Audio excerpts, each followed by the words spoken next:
Jesse Brown is the founder and the publisher of Canadaland. If you haven't heard Canadaland, he'll explain it to you one second, then we'll explain why we are talking with him today. What is Canadaland? It's the best news podcast in Canada. 4 days a week, we are telling people what's going on. We got reporters.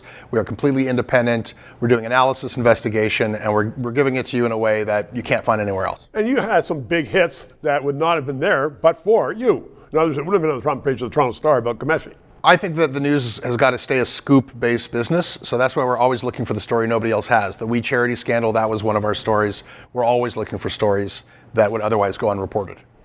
Okay, and I've made this case before that you don't bite the hand that feeds you, so if you're getting money from the government, sooner or later, whether it be editors or junior reporters, you're going to get twisted, you're going to get maligned. But let's just talk about Canadaland and, say, CBC, for instance, say CTV and their news. You do only Canada.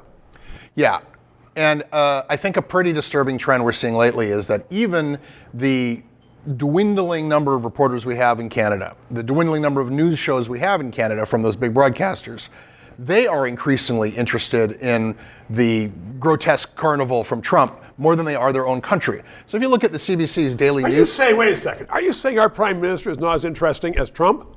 You know what? Or our criminal investigations in Canada are not as interesting as Diddy Squad or whatever his name is?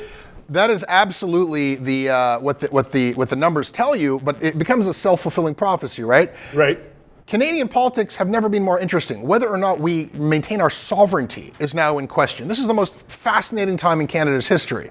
Some people are saying we are going to be the 51st state in 20 or 30 years. The most powerful man in the world is saying that, and he's following through. He's following through with his economic pressure plan. So if you don't find that interesting, if you are a journalist covering Canadian news and you'd rather be talking about Jimmy Kimmel or the Diddy trial or whatever the next distraction that Trump throws at the world, then I don't know why you're bothering. I don't know why we have a public broadcaster that is mandated to keep us informed about our own country, and they are increasingly, like sometimes I did a survey just like informally looking at 2 weeks of their daily news podcast, and one of the shows out of 10 was about Canada.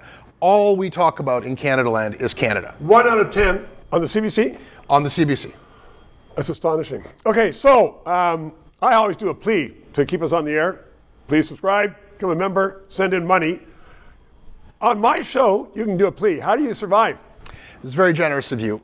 We are paid directly by the people who listen to our podcasts. And it's like $9 a month. It's like a sandwich to keep a really vital voice, an independent voice alive in Canada. So if people have not listened to Canadaland, I don't think they're going to pay us off the bat. Come listen to us. Go to Canadaland.com or look us up in Apple or Spotify. And if you listen to us, dear God, please chip in a few bucks a month, because in Canada, we are not going to have news anymore. And we're certainly not going to have independent news unless people value it enough to pay for it. They got to do it. There's just no other way. That stands for me too. 3 minutes. Thank you, Jesse. Thank you for watching another analysis of the issues that impact Canada. Trudeau is gone. We have to rebuild the country. We need independent analysis. We need debate. We need thought. So please keep us on the air. Subscribe, donate, become a member, because God knows Canada needs rebuilding.